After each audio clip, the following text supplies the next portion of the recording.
How to use Twitch on mobile. Hi everybody, welcome back to our channel. In this video, I'll be showing you the procedure on how can you use Twitch on mobile. In order to use Twitch on mobile, you need to follow these steps. So what here you need to do is, first thing, you need to install the application from your respective app store. You could also use the browser version. All you have to do is just type in twitchtv.com on your browser, and then you could start using. Now if you want to install the app, you want to type in Twitch and then install it. After installing, you want to click on the open button. Now in my case, I already have an account.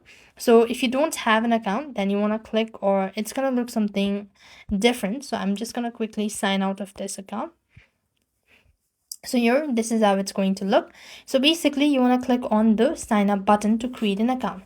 After which, create a username, password, date of birth, and then the phone number that you want to register. After which, you need to verify. A small digit or verification code will be sent to your registered phone number. And next, you just need to go ahead and click on the setup button, and that way you'll have successfully confirmed. And now you could go ahead and choose and install the stream app, or there may be mobile streaming solutions out there as well. And you could also set up all alerts and emotes and start with an alert for flow and subscription. So this is how you could start using Twitch on mobile. I hope the video was helpful. Make sure to like, share, and subscribe. Thank you for watching. See you in the next video.